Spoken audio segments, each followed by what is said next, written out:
ونصلي على رسوله الكريم أما بعد فأعوذ بالله من الشيطان الرجيم بسم الله الرحمن الرحيم والضحى والليل إذا سجى ما ودعك ربك وما قلى وللآخرة خير لك من الأولى صدق الله العظيم رب اشرح لي صدري ويسر لي أمري واحلل عقدة من لساني يفقه قولي আল্লাহ রব্বুল ইজ্জা ওয়াল জালালের দরবারে শুকরিয়া জ্ঞাপন করছি যে আল্লাহ তাআলা আমাদেরকে পবিত্র মাহে রমাদানে এসে পৌঁছার সুযোগ করে দিয়েছেন এবং আজকের ইফতার পূর্ববর্তী রমাদান অ্যান্ড কোরআন রিফ্লেকশন প্রোগ্রামে উপস্থিত হওয়ার সুযোগ করে দিয়েছেন। আমরা সবাই পড়ছি কালিমাতুশ শুকর আলহামদুলিল্লাহ। আল্লাহর শুকরিয়া জ্ঞাপনের পাশাপাশি আমি আজকের প্রোগ্রামের অর্গানাইজার বাংলাদেশ মুসলিম কমিউনিটি মালয়েশিয়াকে ধন্যবাদ জানাতে চাই এরকম চমৎকার একটি রমাদানুল মুবারকে কোরআনিক একটি প্রোগ্রামের আয়োজন করবার জন্য। আমরা দোয়া করছি আল্লাহ তাআলা যেন এই কমিউনিটিকে ইসলামের জন্য কবুল করে এবং আমাদের যে ভাইরা নিরলস পরিশ্রম করে এই প্রোগ্রামগুলো আয়োজন করছে আল্লাহ তাআলা এই পরিশ্রম, এই ডেডিকেশন, এফোর্ট যেন তাদের নাজাতের ওসিলা বানায়। সম্মানিত শুধু আমরা সবাই জানি এই মাসটির এত বরকতের কারণ হচ্ছে এটি কোরআন নাজিলের মাস। শাহরু রমাদান আল্লাযী উনজিলা ফীহিল কুরআন হুদাল লিন্নাস ওয়া বাইয়িনাতিম মিনাল হুদা ওয়াল ফুরকান। রমাদান এমন মাস যে মাসে আল্লাহ তাআলা কোরআন নাজিল করেছে। তো বেসিক্যালি এই মাসের মূল মর্যাদা কোরআনের কারণে। সাইয়েদনা জিবরিল আলাইহিস সালাম কোরআন নিয়ে এসেছেন, উনি শ্রেষ্ঠ ফেরেশতা হয়েছেন। আল্লাহর হাবিব সাল্লাল্লাহু আলাইহি ওয়াসাল্লামের উপর কোরআন নাজিল হয়েছে, ফলে উনি শ্রেষ্ঠ নবী হয়েছেন। রমাদানে কোরআন নাজিল হয়েছে, ফলে রমাদান শ্রেষ্ঠ মাস হয়েছে। কদরের রাতে কোরআন নাজিল হয়েছে, ফলে কদর শ্রেষ্ঠ রাত হয়েছে। আমরাও যারা কোরআনের সাথে সুসম্পর্ক গড়ে তুলব, কোরআনের সাথে অ্যাটাচমেন্ট বাড়াবো, আমাদেরকেও শ্রেষ্ঠত্বের মর্যাদায় আল্লাহ তাআলা আসীন করবেন ইনশাআল্লাহ বিইذنিল্লাহ। তো আজকের প্রোগ্রামের আমার ফার্স্ট অ্যান্ড ফরমোস্ট রিমাইন্ডার হচ্ছে কোরআন নাজিলের মাসে আমরা যেন বেশি বেশি কোরআনের সাথে নিজেদের সম্পর্ককে নবায়ন করি এবং মজবুত করি। কার কীরকম কোরআনের সাথে সম্পর্ক আপনি নিজেই জানেন। প্রতিদিন কত পৃষ্ঠা কোরআন তেলাওয়াত করেন, কোরআনের অর্থ পড়েন, কোরআনের তাফসির পড়েন কিংবা শোনেন, আপনি নিজেই জানেন। সো নিজে নিজে যেন একটু নিজেকে যেন কাঠগড়ায় দাঁড় করাই এবং নিজেকে যেন জিজ্ঞেস করি যে আমার সাথে কোরআনের সম্পর্ক কতটুকু মজবুত। যদি ঘাটতি থাকে, গ্যাপ থাকে, এটা যেন আমরা মেক আপ করি, ফুলফিল করি এই বরকতময় মাসে। আপনারা খেয়াল করে থাকবেন যে শুরুতেই আমি সূরা ওয়াদ-দুহা ওয়াল-লাইলি ইযা সাজার কয়েকটি আয়াত তেলাওয়াত করেছি। তো আজকে আমরা এই সূরাটির সংক্ষিপ্ত তাফসির পেশ করব ইনশাআল্লাহ বিইذنিল্লাহ। যে মজলিসে কোরআনের তাফসির হয়, আল্লাহর কালামের ব্যাখ্যা উপস্থাপন করা হয়, প্রেজেন্টেশন করা হয়, এর চেয়ে শ্রেষ্ঠ মজলিস কি পৃথিবীতে হতে পারে? আমরা পৃথিবীর সবচাইতে শ্রেষ্ঠতম একটি মজলিসে এখন বসে আছি। প্রিয় ভাই এবং বোনেরা, আমরা সূরা দোহার তাফসির শুনব। এই সূরাটা মুখস্থ আছে না অনেকের? কোরআনের যে সমস্ত সূরা আমাদের অনেকেরই মুখস্থ, তার মধ্যে এটা অন্যতম একটা সূরা। এবং দেখবেন যে ইমাম সাহেবরা প্রায় এই সূরা তেলাওয়াত করে। যে সমস্ত সূরা দিয়ে প্রায় নামাজ পড়া হয়, এর মধ্যে অন্যতম একটা সূরা হচ্ছে সূরাতুদ দোহা। মুআয ইবনে জাবাল রাদিয়াল্লাহু তাআলা আনহুকে আল্লাহ রাসূল সাল্লাল্লাহু আলাইহি ওয়াসাল্লাম একটা এলাকার ইমাম বানিয়ে পাঠিয়েছিলেন। ওই এলাকার মুসল্লিরা ছিলেন, লোকজন ছিলেন শ্রমজীবী, কাজ করে খেত। সারাদিন ওট দিয়ে পানি সেচ করে খেজুর গাছে পানি দিত, খেজুরের চাষাবাদ করত, সারাদিন কষ্ট করে নামাজে যে জয়েন করত। তো উনি মাগরিবের নামাজে সূরা ফাতিহার পরে সূরা বাকারা তেলাওয়াত শুরু করলেন। সূরা বাকারা কোরআনের সবচেয়ে ছোট সূরা না? 286টা আয়াত, মানে সবচেয়ে বড় সূরা। তো মাগরিবের সালাত উনি যখন এত লম্বা তেলাওয়াত ধরলেন, মুসল্লিরা আর ইমাম সাহেবের সাথে থাকতে পারতেছে না। কারণ ওনারা তো, ইমাম সাহেবের হয়তো মন ফুরফুরে, উনি পড়তেছেন মনের আনন্দে দরাজ গলায়, কিন্তু মুসল্লিদের তো অবস্থা খারাপ। সারাদিন ওনারা খেতে খামারে কাজ করে আসছে, নামাজ ছেড়ে দিয়ে অনেকে চলে গেছে। একা একা নামাজ পড়ে যে আল্লাহ রাসূল সাল্লাল্লাহু আলাইহি ওয়াসাল্লামের কাছে যে বিচার দিল যে ইয়া রাসূলুল্লাহ, দেখেন এমন একজন ইমাম আপনি অ্যাসাইন করেছেন আমাদের এলাকায়, মাগরিবের নামাজে উনি সূরা বাকারা পড়ে, আর আমরা হচ্ছে শ্রমজীবী। রাসূল সাল্লাল্লাহু আলাইহি ওয়াসাল্লাম খুব রেগে গেলেন। মুআয ইবনে জাবালকে ডেকে বললেন, হে মুআয, আফাত্তানুন আন্ত, তুমি কি সমাজে ফিতনা ছড়াচ্ছ? তুমি জানো না এরা কারা? তোমার কি সূরা ওয়াদ-দুহা ওয়াল-লাইলি ইযা সাজা মুখস্থ নাই? তোমার কি ওয়াশ-শামসি ওয়া-দুহাহা এটা মুখস্থ নাই? তোমার কি সাব্বিহ ইসমা রাব্বিকাল আ'লা এই সূরাগুলো তোমার জানা নাই? উনি বললেন জানা আছে। তো এগুলো রেখে দিয়ে মাগরিবের নামাজে কেন সূরা বাকারা ধরলা? তোমার মুসল্লিরা তো শ্রমজীবী মুসল্লি। যেমন ইমামের দায়িত্ব হচ্ছে পেছনে কারা আছে এটা খেয়াল করা। অনেক সময় ইমাম সাহেব আল্লাহু আকবার বলে যে নামাজ ধরছে, কি হচ্ছে পেছনে আর খোঁজখবর নাই। আল্লাহর হাবিব সাল্লাল্লাহু আলাইহি ওয়াসাল্লাম কিন্তু এমন ইমাম ছিলেন না, উনি অত্যন্ত বিবেকবোধ সম্পন্ন একজন ইমাম ছিলেন। একবার পেছনে এক বাচ্চার কান্না শুনে উনি নামাজ ছোট করে দিয়েছেন। সবাই বললেন, ইয়া রাসূলুল্লাহ, এত ছোট নামাজ তো কখনো পড়তে দেখি না। তখন রাসূল সাল্লাল্লাহু আলাইহি ওয়াসাল্লাম বললেন, একটা ছোট বাচ্চার কান্নার আওয়াজ আমার কানে এসেছে, আমার মনে হচ্ছে বাচ্চাটাকে সামলাতে নারীদের কাতারে একটা মায়ের খুব কষ্ট হচ্ছে, এজন্য নামাজটা আমি খাটো করে দিয়েছি। দেখেন কি চিন্তা চেতনা, পিছনে কি হচ্ছে সব রাসূল সাল্লাল্লাহু আলাইহি ওয়াসাল্লাম এটা খেয়াল করতেন। তো এই সূরার একটা ফজিলত আপনি জানলেন যে রাসূল সাল্লাল্লাহু আলাইহি ওয়াসাল্লাম সূরা ওয়াদ-দুহা ওয়াল-লাইলি ইযা সাজা এটা তেলাওয়াত করতে বলেছিলেন মুআয ইবনে জাবাল রাদিয়াল্লাহু তাআলা আনহুকে। এটা কোরআনের 93 নম্বর সূরা। কত নম্বর? এটা মাক্কি সূরা, আর নাজিলের ধারাবাহিকতা অনুযায়ী এটা 11তম সূরা। মানে এই সূরার আগে আরো 10টা সূরা নাজিল হয়েছিল, তার মানে মক্কার একেবারে শুরুর দিকে এই সূরাটা নাজিল হয়েছিল। আপনারা জানেন যে এবছর আমার একটা বই এসেছে এক নজরে কোরআন নামে, সেখানে আমি প্রত্যেকটা সূরার সার সংক্ষেপ নিয়ে এসেছি, সংক্ষেপে, খুব সংক্ষেপে। কখনো যদি সুযোগ হয় আপনারা দেখবেন যে প্রত্যেকটা সূরা 5 পৃষ্ঠার মধ্যে আমরা নিয়ে আসার চেষ্টা করেছি। সেখানে এগুলো পাবেন, সূরাটা কয় নাম্বার, নাজিলের ধারাবাহিকতা কখন, তারপর কোরআন শরীফের মধ্যে কখন, এটার ফজিলত কি, এটার সেন্ট্রাল থিম কি, মেজর থিম কি, কজ অ্যান্ড ইফেক্ট কি, সব কেস স্টাডি থেকে শুরু করে রিফ্লেকশন সব আমরা সেখানে উল্লেখ করেছি। তো এই সূরাটা শুরুর দিকে, একেবারে শুরুর দিকে নাজিল হয়েছে। তার আগে মাত্র 10টি সূরা নাজিল হয়েছে। তো নাজিল হতে হতে 10টা সূরা যখন নাজিল হলো, এরপর অনেক দিন রাসূল সাল্লাল্লাহু আলাইহি ওয়াসাল্লামের কাছে কোনো সূরা নাজিল হয় না। কয়দিন নাজিল হয় না? কোনো বর্ণনায় 15 দিন, কোনো বর্ণনায় 1 মাস, কোনো বর্ণনায় 2 মাস, কোনো বর্ণনায় 6 মাস, টানা 6 মাসের গ্যাপ ওহী নাজিল হয় না। আল্লাহর হাবিব সাল্লাল্লাহু আলাইহি ওয়াসাল্লাম তিনি ওহী মিস করতে শুরু করলেন, যে ঘটনা কি, কোরআন নাজিল হচ্ছে না কেন, হঠাৎ এত গ্যাপ কেন? ওনার মাথায় কয়েকটা জিনিস ঘুরপাক খেলো। একটা ঘুরপাক খেলো যে আমার কোনো কাজে আল্লাহ আবার অসন্তুষ্ট হলো নাকি, অথবা আমি কোরআনের আয়াত এই বাণীগুলো পৌঁছে দেওয়ার ক্ষেত্রে আমার কোনো গাফলতি হয়ে গেল নাকি, সামহাও কি আল্লাহর সাথে আমার কানেকশন এটা কি লুজ হয়ে যাচ্ছে, আমি কি কোনোভাবে আল্লাহ থেকে দূরে সরে পড়তেছি। রাসূল সাল্লাল্লাহু আলাইহি ওয়াসাল্লাম টেনশনে পড়ে গেলেন, চিন্তায় পড়ে গেলেন, কি রে ওহী আসে না কেন, আসে না কেন, আসে না কেন। এটা ছিল একটা দিক। আরেকটা দিক হচ্ছে আল্লাহর হাবিব সাল্লাল্লাহু আলাইহি ওয়াসাল্লামের কাছে কোরআনের আয়াত যাই নাজিল হতো উনি যে লোকদের কাছে প্রচার করে দিতেন। এখন নাজিল হয়েছে এখনই যে প্রচার শুরু, রাতে নাজিল হয়েছে রাতেই প্রচার শুরু, দিনে নাজিল হয়েছে দিনেই প্রচার শুরু, যখন নাজিল তখন প্রচার।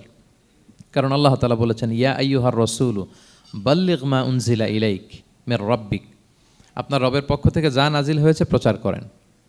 তো এই যে মাঝখান দিয়ে কয়েক মাস যার কোনো প্রচার টচার করে না, মুশরিকরা টিটকারি মারতে শুরু করলো, বলে কি মুহাম্মদ, তোমার আল্লাহ তোমার ভুলে গেছে বোধহয়, তোমার আল্লাহ বোধহয় তোমাকে আর পছন্দ করে না। আগে তো প্রতিদিন কিছু না কিছু শোনাতা যে এইটা নাজিল হয়েছে, ওইটা আসছে, এই বিধান ওই বিধান, এখন তো কোনো খোঁজখবর নাই। ঘটনা কি? আল্লাহর হাবিব সাল্লাল্লাহু আলাইহি ওয়াসাল্লামের চাচি উম্মে জামিল, আবুল হাবির স্ত্রী, সে আরও খারাপ কথা বললো। সে বলল, ইন্না শাইতানাকা কদ তারাকাক, তোমার কাছে যে একটা শয়তান আসতো এখন বোধহয় আর আসে না মুহাম্মদ, নাউযুবিল্লাহি মিন যালিক। এটা দিয়ে জিবরিল আলাইহিস সালামকে বুঝিয়েছেন। জিবরিল এসে কি কি যেন বলে, কই এখন তো কিছু বলো না। তো রাসূল বলবে কি করে, কারণ তিনি তো মন গড়া কিছু বলতেন না। আল্লাহর হাবিব সাল্লাল্লাহু আলাইহি ওয়াসাল্লাম মনে যা ইচ্ছা হয়, মন গড়া কখনো কিছু বলেছেন? আওয়াজ করে বলেন, মন গড়া বলতেন তিনি? ওয়ামা ইয়ানতিকু আনিল হাওয়া ইন হুয়া ইল্লা ওয়াহয়ুন ইউহা, আল্লাহর ওহী আসলে সেটা শোনাতেন। তো ওহীও আসে না, উনি শোনাতেও পারে না, ওহীও নাই, উনি শোনাতেও পারে না। এই যে একটা কষ্টকর মুহূর্ত রাসূল সাল্লাল্লাহু আলাইহি ওয়াসাল্লামের, কিরে মাসের পর মাস চলে গেল, ওহী আসতেছে না কেন, আমার কি কোনো ভুল হচ্ছে নাকি, আল্লাহকে আমাকে অপছন্দ করলেন? রাসূল সাল্লাল্লাহু আলাইহি ওয়াসাল্লাম যখন এরকম দুশ্চিন্তিত, পেরেশান, অ্যাংজাইটিতে পড়ে গেলেন, ভারাক্রান্ত, ঠিক তখন রাসূল সাল্লাল্লাহু আলাইহি ওয়াসাল্লামকে সান্ত্বনা দেওয়ার জন্য এই সূরাটা আল্লাহ নাজিল করেছেন। সান্ত্বনা দেওয়ার জন্য এই সূরাটা বেশ আশা জাগানিয়া সূরা, মোটিভেশনাল সূরা, ইন্সপিরেশনাল সূরা। আপনার মন খারাপ হলে আপনি এই সূরাটা পড়বেন, এই সূরাটা, এবং এটার পরে আরেকটা সূরা আছে, সূরাতু আলাম নাশরাহ, আপনার মন ভালো হয়ে যাবে। এটাকে দি অ্যান্টি ডিপ্রেসেন্ট সূরা বলে, মানে ডিপ্রেশন কাটায় ফেলে। আমাদের এরকম অনেক সময় হয় না যে হতাশ, দেয়ালে পিঠ ঠেকে গেছে, কোনো বের হওয়ার রাস্তা নাই, কই যাব, কোথাও সফলতা নাই, সবাই আমাকে ভুল বুঝতেছে, এরকম মাঝে মাঝে হয় না আমাদের? আমাদের সবার লাইফে আপস অ্যান্ড ডাউনস আছে। আপনি যখন ভারাক্রান্ত হবেন, কষ্টে থাকবেন, এই সূরাটা পড়বেন, দেখবেন যে আপনার ডিপ্রেশন দূর হয়ে গেছে। তো আল্লাহর হাবিব সাল্লাল্লাহু আলাইহি ওয়াসাল্লাম যখন এরকম ভারাক্রান্ত ছিলেন, চিন্তিত ছিলেন, তখন আল্লাহর হাবিব সাল্লাল্লাহু আলাইহি সাল্লামকে চিন্তামুক্ত করবার জন্য আল্লাহ তাআলা এই চমৎকার সূরাটি নাজিল করেছেন। আল্লাহ নাজিল করলেন, আউযু বিল্লাহি মিনাশ শাইতানির রাজিম, বিসমিল্লাহির রহমানির রহিম, ওয়াদ-দুহা ওয়াল-লাইলি ইযা সাজা মা ওয়াদ্দাআকা রাব্বুকা ওয়া মা ক্বালা ওয়ালাল আখিরাতু খায়রুল লাকা মিনাল উলা ওয়ালা সাওফা ইউতিকা রাব্বুকা ফাতারদা। আল্লাহ তাআলা বললেন ওয়াদ-দুহা, আলোর শপথ। আমি একবার সরল বঙ্গানুবাদ করি, তারপরে আমি তাফসিরে ঢুকছি। ওয়াদ-দুহা, আলোর শপথ। ওয়াল-লাইলি ইযা সাজা, রাতের শপথ, যখন রাত নিঝুম নিস্তব্ধ হয়। মা ওয়াদ্দাআকা রাব্বুকা ওয়া মা ক্বালা, নবী হে, আপনার রব আপনার উপর অসন্তুষ্টও হয় নাই, আপনাকে ছেড়েও যায় নাই, আপনার রব আপনার সাথেই আছে। আলহামদুলিল্লাহ। ফিল করবেন যে আল্লাহ আমার সাথে আছে। সবসময় এটা ফিল করতে হবে যে আল্লাহ তাআলা আমার সাথে আছেন, তিনি আমাকে ভুলে যান নাই, ছেড়ে যান নাই। আরে তার রহমত ছাড়া তো একটা শ্বাস নেওয়া তো আমার সম্ভব না, ঠিক কিনা বলেন? আল্লাহর রহমত ছাড়া একটি সেকেন্ড এই পৃথিবীতে সার্ভাইভ করা কি আমাদের পক্ষে সম্ভব না। ওয়ালাল আখিরাতু খায়রুল লাকা মিনাল উলা, নবী হে, আপনার পরবর্তী সময় পূর্ববর্তী সময়ের চেয়ে অনেক ভালো হবে ইনশাআল্লাহ। মানে good days are coming in your life, ভালো সময় আসতেছে। ওয়ালা সাওফা ইউতিকা রাব্বুকা ফাতারদা, আর আপনার রব আপনাকে এত দিবেন আপনি খুশি হয়ে যাবেন। আপনার রব আপনাকে এত দিবেন আপনি নিয়ে কুলাতে পারবেন না। আলাম ইয়াজিদিকা ইয়াতীমান ফাআওয়া, নবী আপনি কি ইয়াতীম ছিলেন না? তিনি কি আপনাকে আশ্রয় দেননি? ওয়া ওয়াজাদাকা দাল্লান ফাহাদা, আপনি পথ খুঁজতেছিলেন, আল্লাহ আপনাকে পথ দেখিয়েছেন। ওয়া ওয়াজাদাকা আইলান ফাআগনা, আপনি নিঃস্ব রিক্ত হস্ত ছিলেন, আল্লাহ তাআলা আপনাকে ধনী বানিয়েছেন। ফাআম্মাল ইয়াতীমা ফালা তাকহার, খবরদার এতিমের সাথে কখনো কঠোর হবেন না। ওয়া আম্মা সাইলা ফালা তানহার, ফরিয়াদি যে সোয়াল করে হাত পাতে তাকে ধমক দিয়ে তাড়িয়ে দিবেন না। ওয়া আম্মা বিনি'মাতি রাব্বিকা ফাহাদ্দিস, আর আপনার রবের যে নেয়ামত আপনার প্রতি, এটার বর্ণনা করুন। সুবহানাল্লাহ। এ হচ্ছে সরল অনুবাদ সূরাতুদ দুহার। এবার আসুন আমরা এটার তাফসিরে ঢুকি। আল্লাহ তাআলা প্রথমে দুইটা শপথ করলেন, কসম করলেন, দুইটা ওথ। আমরা যদি সংক্ষেপে ভাগ করি তাহলে 11 আয়াত বিশিষ্ট এই সূরাতে প্রথম 2 আয়াতে দুইটা শপথ আছে, তারপরের 3টা আয়াতে রাসূল সাল্লাল্লাহু আলাইহি ওয়াসাল্লামকে 3টা কনফার্মেশন দেওয়া হয়েছে, সুসংবাদ দেওয়া হয়েছে। এরপরের 3টা আয়াতে আল্লাহর হাবিব সাল্লাল্লাহু আলাইহি ওয়াসাল্লামের অতীতে আল্লাহ কী নেয়ামত দিয়েছেন সেটার একটা রিমাইন্ডার দেওয়া হয়েছে। আর সবশেষে 3টা ওয়ার্ক প্ল্যান দেওয়া হয়েছে, কর্মসূচি, সেগমেন্ট। আপনি এক নজরে কোরআন এগুলো পাবেন, এরকম সেগমেন্ট আকারে আমরা ভাগ করেছি। আই রিপিট, আমি আবারও বলছি, সূরা দোহার 11 আয়াত বিশিষ্ট এই সূরার প্রথম 2 আয়াতে 2টি শপথ, তারপরের 3 আয়াতে 3টি সুসংবাদ, তারপরের 3 আয়াতে অতীতে যে রাসূলকে নেয়ামত দেওয়া হয়েছিল সেটা স্মরণ করিয়ে দেওয়া, আর শেষ 3 আয়াতে 3টা ওয়ার্ক প্ল্যান, কর্মসূচি, রাসূল সাল্লাল্লাহু আলাইহি ওয়াসাল্লাম কী করবেন। ক্লিয়ার হয়ে গেছে না সূরাটা? আসুন এবার তাফসিরে ঢুকি। আল্লাহ তাআলা বললেন ওয়াদ-দুহা, নবী আলোর শপথ। আলো, দোহা মানে আলো। আমার সাথে আওয়াজ করে বলুন, দোহা মানে কি? আলো, সকালের আলো, প্রভাতের সূর্য কিরণ। দিনের প্রথম অংশে একটা সানশাইন থাকে না, খুব চমৎকার লাগে 9টা 10টার দিকে, হ্যাঁ, সানশাইন। এই সকালের সানশাইনটাকে আরবিতে বলে দোহা। এই জন্য এই সময় আল্লাহর হাবিব সাল্লাল্লাহু আলাইহি ওয়াসাল্লাম নামাজ পড়তেন, এটাকে বলে সলাতুদ দোহা, মানে দোহার নামাজ। এটাকে বলে সলাতুদ দোহা, দোহার নামাজ। তো দেখেন রাসূল সাল্লাল্লাহু আলাইহি ওয়াসাল্লামের মন ভালো করবার জন্য প্রথমে আল্লাহর ওয়ার্ডিংটা দেখেন, আল্লাহ তাআলা কেমন চমৎকার শব্দ চয়েস করেন। প্রথমে আল্লাহ বললেন আলো। আলো বললেই তো মনটা ভালো হয়ে যায়, কি বলেন? এই আলো মানে আশার আলো, সম্ভাবনার আলো, প্রশান্তির আলো। ওয়াদ-দুহা, আলোর শপথ। মানে নবী আপনি হতাশ হবেন না, হাল ছাড়বেন না, ভরসা রাখুন। আপনি ঘর থেকে বের হন, দেখুন কি চমৎকার আলো। It's a beautiful day out there, জান, হোয়াট এ নাইস সানশাইন। কি চমৎকার উজ্জ্বল প্রভাতের সূর্য কিরণ। এত চমৎকার জলজলে সানশাইনিং এনভায়রনমেন্টে আপনার মন খারাপ হয় কি করে? ওয়াদ-দুহা, দোহার শপথ মানে প্রভাতের সূর্য কিরণের শপথ। আবার বললেন ওয়াল-লাইলি ইযা সাজা, রাতের শপথ, যখন সে রাত নিঝুম হয়, গভীর হয়, নিস্তব্ধ হয়। 2টা শপথ, আলোর শপথ আর রাতের অন্ধকারের শপথ। আলোর শপথ বলে বেসিকলি আল্লাহ তাআলা ওহির আগমনকে বুঝিয়েছেন, আর রাতের শপথ বলে আল্লাহ তাআলা বেসিকলি ওহির অনুপস্থিতিকে বুঝিয়েছেন। মানে রাত দিন দুইটাই যেমনি লাগে, আল্লাহ তাআলা বোঝাতে চাইলেন নবী আপনি টেনশন করবেন না, আমি উইথ ইউ, আমি আপনার সাথে আছি। ওহি আসা না আসা দুইটাই গুরুত্বপূর্ণ। রেগুলার যদি ওহি আসে এটা রিসিভ করতে আপনার কষ্ট হয়ে যাবে। আল্লাহর পক্ষ থেকে আসমানি কিতাবের যে ওহি, এটা সাধারণ কোনো কথা না। ইন্না সানুলকি আলাইকা কওলান সাকিলা, এটা খুব ভারী, হেভি ওয়েট। এটা পাহাড়ে নাজিল করলে, লাউ আনজালনা হাযাল কুরআনা আলা জাবাল লারাআইতাহু খাশিআম মুতাসাদ্দিআম মিন খাশিয়াতিল্লাহ, এটা মাউন্ট এভারেস্টের উপর নাজিল করলে পাহাড় ভেঙে খান খান হয়ে যেত। শীতের রাতে কোরআন নাজিল হলে রাসূল সাল্লাল্লাহু আলাইহি ওয়াসাল্লাম ঘেমে একাকার হয়ে যেতেন, কপাল বেয়ে টপ টপ করে ঘাম পড়তে ওহি রিসিভ করতে যেয়ে। তিনি ওটের উপরে করে মরুভূমিতে চড়ছেন, ওহি নাজিল হলে ওটের বুক মাটিতে মিশে যেত। এক সাহাবার মাথায়, পায়ের মধ্যে মাথা রেখে রাসূল সাল্লাল্লাহু আলাইহি ওয়াসাল্লাম শুয়েছিলেন, তখন ওহি নাজিল হলো। সাহাবা বলছেন, ওহির ভারে মনে হচ্ছে যে আমার পায়ের হাড্ডিটাই ফেটে যাবে। তার মানে এটা খুব ভারী বাণী, খুবই ভারী, এটা সাধারণ কোনো কালাম না। তো এই যে রাসূল সাল্লাল্লাহু আলাইহি ওয়াসাল্লামের কাছে যে ওহি নাজিল হচ্ছিল, এটা যদি রেগুলার নাজিল হয়, এটা রিসিভ করা রাসূল সাল্লাল্লাহু আলাইহি ওয়াসাল্লামের জন্য সহজ হবে না, কঠিন হয়ে যাবে। রেগুলার ওহি নাজিল হলে এটার যে পাওয়ার, প্রেশার, রাসূল সাল্লাল্লাহু আলাইহি ওয়াসাল্লামের স্নায়ু এটা বরদাস্ত করতে পারবে না। তো আল্লাহ বোঝাতে চাইলেন, নবী, আমি কাফির রাজা বলে আপনাকে আমি ভুলে গেছি, কখনো না, নেভার এভার। বরং আপনার যাতে একটু রেস্ট হয়, আরাম হয়, আপনাকে একটু কমফোর্ট দেওয়ার জন্য আমি সাময়িকভাবে ইচ্ছে করে ওহিটা বন্ধ রেখেছি। সুবহানাল্লাহ পড়বেন না? আপনার যাতে একটু কমফোর্ট হয়, আপনার যেন একটু আরাম হয়, ওহি রিসিভ করে করে যেন আপনি অভ্যস্ত হতে পারেন, এজন্য আমি ইচ্ছা করে আপনাকে একটু আরাম দেওয়ার জন্য ওহি বন্ধ রেখেছি।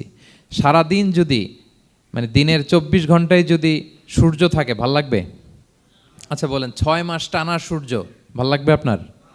রোদের গরমে আমরা অস্থির হয়ে যাব। তো 12 ঘন্টা সূর্যের আলোর পরে যেমনি রাতের দরকার আছে, আল্লাহ বোঝাতে চাইলেন ওহি নাজিল হওয়ার পাশাপাশি মাঝে মাঝে ওহি ব্রেক দেওয়ার দরকার আছে, ওহি বন্ধ থাকার দরকার আছে। ফলে আপনি হ্যাবিচুয়েটেড হবেন, ওহি রিসিভ করা না করা এটা আপনার জন্য ইজি হয়ে যাবে। যখন আপনি, আপনার জন্য ওকে হয়ে যাবে, তখন আমি লাগাতার ওহি নাজিল করব। তাহলে ওরা যে বলে আমি আপনাকে ভুলে গিয়েছি, না, আমি আপনাকে ভুলি নাই, বরং আপনার আরামের জন্য খানিকটা সময় আপনাকে বিশ্রামের সুযোগ করে দেওয়ার জন্য আমি আল্লাহ ওহি বন্ধ রেখেছি। সুবহানাল্লাহ। তার মানে আল্লাহ তাআলা নবীকে ভুলেন নাই বা নবী সাল্লাল্লাহু আলাইহি ওয়াসাল্লামের উপর অসন্তুষ্ট হন নাই, ইচ্ছে করে আল্লাহ তাআলা কিছুদিন ওহি বন্ধ রেখেছেন। প্রতিদিন সূর্য থাকলে যেমনি ভাল লাগে না, মানে 24 ঘন্টা, এজন্য 12 ঘন্টা সূর্য দিয়ে আল্লাহ 12 ঘন্টা রাত দিয়েছেন, আমাদের আরামের, বিশ্রামের, ঘুমের আয়োজন করেছেন। ঠিক তেমনি রেগুলার ওহি রিসিভ করলে রাসূল সাল্লাল্লাহু আলাইহি ওয়াসাল্লামের জন্য কষ্ট হয়ে যাবে, এজন্য ইচ্ছে করে আল্লাহ গ্যাপ দিয়েছেন। আল্লাহর হাবিব সাল্লাল্লাহু আলাইহি ওয়াসাল্লামের উপর আল্লাহ অসন্তুষ্ট হননি। এটাই আল্লাহ তাআলা বললেন যে ওয়াদ-দুহা ওয়াল-লাইলি ইযা সাজা, প্রভাতের সূর্য কিরণের শপথ, রাতের নিঝুম নিস্তব্ধ পরিবেশের শপথ। মা ওয়াদ্দাআকা রব্বুকা ওয়া মা ক্বালা, আপনার রব আপনারে ভুলেও যায় নাই, আপনারে ছেড়েও যায় নাই, আপনার উপর নাখোশও হয় নাই। সুবহানাল্লাহ। আপনার রব আপনার সাথেই আছে, এটা সবসময় ফিল করবেন যে আমার রব আমার সাথে আছে। এটা ফিল করলে আপনার মধ্যে যে সাহস আসবে, আপনি কল্পনাই করতে পারবেন না যে এত এনার্জি আপনার ভিতরে আসলো কি করে। আপনারা খেয়াল করেছেন, বছর খানিক আগে ভারতবর্ষের আমাদের এক বোনের সামনে কিছু সন্ত্রাসী, ওরা জয় শ্রীরাম জয় শ্রীরাম বলতেছিল, মনে আছে? কিন্তু আমার ওই বোন মুস্কান কি বলছিল বলেন তো? তার এক আল্লাহু আকবারে from north to south, from east to west, the entire globe প্রকম্পিত হয়েছে। আমরা সবাই পড়েছি আল্লাহু আকবার, সবাই আমরা কি পড়েছি? আল্লাহু আকবার। কারণ সে ফিল করেছে যে আল্লাহ আমার সাথে আছে। মনকে তুমি বুঝিয়ে বলো আল্লাহ আছেন আমার সাথে, এটা ফিল করতে হবে। আল্লাহর হাবিব সাল্লাল্লাহু আলাইহি ওয়াসাল্লামকে আল্লাহ তাআলা এইটাই অ্যাসিউরেন্স দিলেন, কনফার্মেশন দিলেন যে মা ওয়াদ্দাআকা রব্বুকা ওয়া মা ক্বালা, আপনার রব আপনাকে ভুলে যায় নাই, আপনার রব আপনার প্রতি অসন্তুষ্ট হয় নাই। আমি ইচ্ছা করে ওহিটা বন্ধ রেখেছি যাতে আপনার আরাম হয়। সুবহানাল্লাহ। আল্লাহর হাবিব সাল্লাল্লাহু আলাইহি ওয়াসাল্লামের প্রতি আল্লাহ তাআলা কতটা টেক কেয়ার করতেন দেখেন। রেগুলার ওহি নাজিল হলে রাসূল সাল্লাল্লাহু আলাইহি ওয়াসাল্লামের কষ্ট হয়ে যাবে, এজন্য তিনি কিছুদিন ওহি বন্ধ রেখে রাসূল সাল্লাল্লাহু আলাইহি ওয়াসাল্লামকে বিশ্রামের ব্যবস্থা করে দিয়েছেন। তাহলে প্রথম 3টা আয়াত ক্লিয়ার না সবার কাছে? আচ্ছা, প্রথম 2টো আয়াতে 2টা শপথ গেল, এরপরে 3টা সুসংবাদ। সুসংবাদের প্রথমটা হলো আমি ভুলিও নাই ছাড়িও নাই, আপনার সাথে আছে। এরপর আল্লাহ বললেন ওয়ালাল আখিরাতু খায়রুল লাকা মিনাল উলা, নবী হে আপনার পরবর্তী সময় পূর্ববর্তী সময়ের চেয়ে ভালো হবে, নিশ্চয়ই আপনার পরবর্তী সময় পূর্ববর্তী সময়ের চেয়ে ভালো হবে। তার মানে গুড ডেইজ আর কামিং, ভালো সময় আপনার জীবনে আসছে, আপনি হতাশ হবেন না, নিরাশ হবেন না। এরপর আল্লাহ তাআলা বললেন ওয়ালা সাউফা ইউতিকা রব্বুকা ফাতারদা, নবী হ্যাঁ আপনার রব আপনাকে এত দিবে আপনি খুশি হয়ে যাবেন, আপনার রব আপনাকে এত নেয়ামত দান করবে আপনি আপনার রবের প্রতি সন্তুষ্ট হয়ে যাবেন। সুবহানাল্লাহি বিহামদি। এবং তাই হয়েছে, যারা আপনারা সিরাত পড়েছেন, যারা আল্লাহর হাবিব সাল্লাল্লাহু আলাইহি ওয়াসাল্লামের জীবনী নিয়ে ধারণা রাখেন, তারা দেখবেন যে আল্লাহর রাসূল সাল্লাল্লাহু আলাইহি ওয়াসাল্লাম যেখানেই মনে কষ্ট পেয়েছেন, বিষণ্ণ, চিন্তিত, তখনই আল্লাহ তাআলা রাসূল সাল্লাল্লাহু আলাইহি ওয়াসাল্লামের চিন্তা দূর করে রাসূল সাল্লাল্লাহু আলাইহি ওয়াসাল্লামকে সন্তুষ্ট করেছেন। যখনই রাসূল সাল্লাল্লাহু আলাইহি ওয়াসাল্লামের মনে কষ্ট, তিনি চিন্তিত, তখনই আল্লাহ তাআলা ওনাকে হ্যাপি করেছেন। কাইন্ড অফ রাসূলকে হ্যাপি করাই আল্লাহর কাজ, আল্লাহর হাবিব সাল্লাল্লাহু আলাইহি ওয়াসাল্লামকে হ্যাপি করাই আল্লাহ তাআলার কাজ। দেখেন কিভাবে আল্লাহ তাআলা আল্লাহর হাবিব সাল্লাল্লাহু আলাইহি ওয়াসাল্লামকে হ্যাপি করেছেন, একটু খেয়াল করে দেখেন। মক্কাতে যখন খুব জটিল অবস্থা, দাওয়াতি কাজ চালিয়ে নেওয়াটা রাসূল সাল্লাল্লাহু আলাইহি ওয়াসাল্লামের জন্য কষ্ট হয়ে যাচ্ছে, নমুসলিম সাহাবাদের উপর অত্যাচার, তখন আল্লাহর হাবিব সাল্লাল্লাহু আলাইহি ওয়াসাল্লাম দেখলেন যে এই মক্কার দুজনের একজনকে আমার চাই। তাদের একজন যদি ইসলামের ছায়াতলে আসে তাহলে ইসলামের পাল্লাটা ভারী হয়। কারা? একজন হচ্ছে ওমরে ফারুক আর একজন আবু জাহাল। দুজনের একজন তখন ইসলাম ধর্ম গ্রহণ করে নাই। তো রাসূল সাল্লাল্লাহু আলাইহি ওয়াসাল্লাম কেঁদে কেঁদে আল্লাহর কাছে ফরিয়াদ জানালেন, আল্লাহুম্মা আইজ্জাল ইসলামা বি আহাব্বি হাযাইন আর রাজুলাইনি ইনদাক। আল্লাহ, আমি কাউকে স্পেসিফিক তোমার কাছে চাই না, শুধু এটাই বলি, দুজন লোকের নাম বলবো, এই দুজন লোকের মধ্যে থেকে যাকে তোমার পছন্দ হয় তাকে তুমি ইসলামের ছায়াতলে এনে ইসলামকে শক্তিশালী করো। এক হচ্ছে আবু জাহাল, আরেক হচ্ছে ওমরে ফারুক। এই দোয়াটা তিনি করতে লাগলেন, আর খুব চিন্তিত, দুজনের কেউই মুসলমান হয় না। একদিন হঠাৎ সাহাবারা বললেন, ইয়া রাসূলুল্লাহ, আল্লাহর হাবিব সাল্লাল্লাহু আলাইহি ওয়াসাল্লাম তখন দারুল আরকামের ভেতরে বসা। সাহাবারা বললেন, ইয়া রাসূলুল্লাহ, আপনি এখান থেকে সরে যান, কারণ ওমরে ফারুক নাঙ্গা তলোয়ার নিয়ে আসতেছে আপনাকে হত্যা করবার জন্য। তো আল্লাহ রাসূল সাল্লাল্লাহু আলাইহি ওয়াসাল্লাম বললেন যে তোমরা সরে যাও, আমার মনে হচ্ছে ওই যে চোখের পানি ছেড়ে আমি দোয়া করেছি, ওই দোয়া আজকে কবুল হতে শুরু করেছে, তোমরা সরো। ঠিকই ওমরে ফারুক রাদিয়াল্লাহু তাআলা আনহু আসলেন, এসে তিনি তলোয়ার রেখে দিয়ে বললেন, আশহাদু আল্লা ইলাহা ইল্লাল্লাহ ওয়া আশহাদু আন্না মুহাম্মাদান আবদুহু ওয়া রাসূলুহু। আমি সাক্ষ্য দিচ্ছি আল্লাহ ছাড়া কোনো ইলাহ নেই এবং আপনি আল্লাহর প্রেরিত বান্দা এবং রাসূল। এই দৃশ্য দেখে রাসূল সাল্লাল্লাহু আলাইহি ওয়াসাল্লাম খুশি হয়ে গেলেন। ওয়ালা সাউফা ইউতিকা রাব্বুকা ফাতারদা। আল্লাহ বলেছিলেন যে নবী হে, আপনাকে এত দিব, আপনার রব আপনাকে এত নেয়ামত দিবে, আপনি শুধু খুশিই হবেন, সন্তুষ্ট হবেন আমার প্রতি। এদের রাসূল সাল্লাল্লাহু আলাইহি ওয়াসাল্লামের দোয়া কবুল করে আল্লাহ তাআলা ওমরে ফারুককে ইসলামের ছায়াতলে এনে ইসলামকে শক্তিশালী করলেন। ফাতারদা, রাসূল সাল্লাল্লাহু আলাইহি ওয়াসাল্লাম খুশি হয়ে গেলেন। এভাবে প্রতিটা ক্ষেত্রে। মক্কাতে যখন খুব কঠিন অবস্থা, রাসূল সাল্লাল্লাহু আলাইহি ওয়াসাল্লাম তায়েফে চলে গেলেন দাওয়াত দেওয়ার জন্য। নেইবারিং সিটি, আপনারা যে হজ উমরা করেছেন জানেন, মক্কার পাশের সিটি তায়েফ। দাওয়াত দিলেন, দাওয়াত প্রত্যাখ্যান করলো তারা। শুধু তাই না, ফিজিক্যালি হ্যারেস করা হলো আল্লাহর হাবিব সাল্লাল্লাহু আলাইহি সাল্লামকে। রাসূল সাল্লাল্লাহু আলাইহি ওয়াসাল্লামের জামা ধরে, গা ধরে টানা হেঁচড়া করা হলো, পাথর মারা হলো, তিনি রক্তাক্ত হলেন। হামালাতুল জিবাল, পাহাড়রক্ষী ফেরেশতারা বলল, ইয়া রাসূলুল্লাহ, আপনি যদি আদেশ দেন তায়েফের দুই দিকের পাহাড় দিয়ে এমন চাপা দিব, পুরো তায়েফের জনপদ একেবারে ভ্যানিশ হয়ে যাবে। আল্লাহর হাবিব সাল্লাল্লাহু আলাইহি ওয়াসাল্লাম বললেন, না, আমি আশা করি তাদের পরবর্তী নেক্সট জেনারেশনের কেউ না কেউ পড়বে লা ইলাহা ইল্লাল্লাহ মুহাম্মাদুর রাসূলুল্লাহ। তাই হয়েছে। এখন তায়েফে যান, শুধু মসজিদ আর মসজিদ, মসজিদ আর মসজিদ। কি চমৎকার পরিবেশ! তায়েফে গেলে মনেই হবে না আরব দেশ। বৃষ্টি হয় প্রতিদিন, অনেক চাষাবাদ হয়, চমৎকার এলাকা, রাসূল সাল্লাল্লাহু আলাইহি ওয়াসাল্লামের দোয়ার বরকত। তো তায়েফবাসী দাওয়াত প্রত্যাখ্যান করলো। রাসূল সাল্লাল্লাহু আলাইহি ওয়াসাল্লাম গায়ের রক্ত পরিষ্কার করে নাখলা নামক খেজুরের বাগানে যায়েদ রাদিয়াল্লাহু তাআলা আনহুকে ফজরের নামাজ পড়তেছিলেন। আল্লাহর হাবিব সাল্লাল্লাহু আলাইহি ওয়াসাল্লাম যখন ফজরের সালাতে তেলাওয়াত করতে লাগলেন, একদল জিন পাশ দিয়ে যাচ্ছিল, তারা তাদের এলাকায় যেয়ে বলল, ইন্না সামি'না কুরআনান আজাবা ইয়াহদি ইলা রুশদি ফাআমান্না বিহি। জিনেরা আগে আকাশের উপরে ওঠে, ফেরেশতারা কি বলে চুরি করে শুনে আসতো। হঠাৎ জিনেরা আর উপরে যেতে পারে না, উপরে যেতে চাইলেই ফাআতবাআহু শিহাবুন সাকিব, আগুনের পাথর মারা হয়। ঘটনা কি? সব জিনেরা বৈঠক বসালো। ঘটনা কি? আগে কত তথ্য আগেই জেনে যেতাম, জেনে গণকদেরকে বলতাম, গণকরা আমাদেরকে ধন্যবাদ জানাইতো। তো এখন তো আসমানের সিকিউরিটি এত বেড়ে গেল কেন? কারণ কি? ওই যে শেষ নবী আসার কথা যে মনে হয় চলে আসছে, দেখো তো কোথায় আসছে উনি। খুঁজতে খুঁজতে খুঁজতে একদল ওই দিন ফজরের সময় আল্লাহর হাবিব সাল্লাল্লাহু আলাইহি ওয়াসাল্লাম রক্তাক্ত হয়ে ফজরের সালাত যখন পড়তেছেন, ওই কোরআন তেলাওয়াত শুনে তারা এলাকায় যেয়ে বলল যে ইন্না সামি'না কুরআনান আজাবা, এক আজীব কোরআন শুনে আসছি, ইয়াহদি ইলা রুশদি, এই কোরআন মানুষকে হেদায়েতের পথে নিয়ে যায়। ফাআমান্না বিহি, আমরা ঈমান এনে ফেললাম। সুবহানাল্লাহ পড়েন। তো রাসূল সাল্লাল্লাহু আলাইহি ওয়াসাল্লাম তো এটা জানেন না। আল্লাহ তাআলা জিবরাইল মারফত জানালেন যে হে নবী, আপনি এসেছিলেন ম্যানকাইন্ডকে দাওয়াত দিতে তায়েফের, তারা দাওয়াত গ্রহণ করে নাই, ম্যানকাইন্ড রিজেক্ট করেছে। কিন্তু আরেকটা জাতি আছে যাদেরকে আপনি দেখেন না, তাদেরকে বলে জিন কাইন্ড, মানে জিন জাতি। পুরো জিন জাতি কালিমা পড়ে মুসলমান হয়ে গিয়েছে নবী। ওয়ালা সাউফা ইউতিকা রাব্বুকা ফাতারদা, নবী আপনার রব আপনাকে এত নেয়ামত দিবেন আপনি খুশি হয়ে যাবেন। নবী সাল্লাল্লাহু আলাইহি ওয়াসাল্লাম ওইখানে আবার খুশি হয়ে গেলেন, রক্তাক্ত, ইনজুর্ড। কিন্তু যখন শুনলেন মানুষ জাতি তারা ঈমান আনে নাই, কিন্তু জিন জাতি তারা ঈমান এনেছে, আল্লাহর হাবিব সাল্লাল্লাহু আলাইহি ওয়াসাল্লাম আবার আনন্দিত হলেন। তাহলে আল্লাহর হাবিব সাল্লাল্লাহু আলাইহি সাল্লামকে আনন্দিত করাই হচ্ছে আল্লাহর কাজ, খুশি রাখাই হচ্ছে আল্লাহর কাজ। সুবহানাল্লাহি বিহামদি। আল্লাহর হাবিব সাল্লাল্লাহু আলাইহি ওয়াসাল্লামের বয়স যখন 50 বছর, ওনার কাছের দুজন আত্মীয় মারা গেল। ওনার প্রিয়তমা স্ত্রী খাদিজা রাদিয়াল্লাহু তাআলা আনহা ইন্তেকাল করলেন, ওনার প্রিয় চাচা আবু তালেব ইন্তেকাল করলেন। দুজনই শেল্টার দিত, একজন ঘরে একজন বাইরে।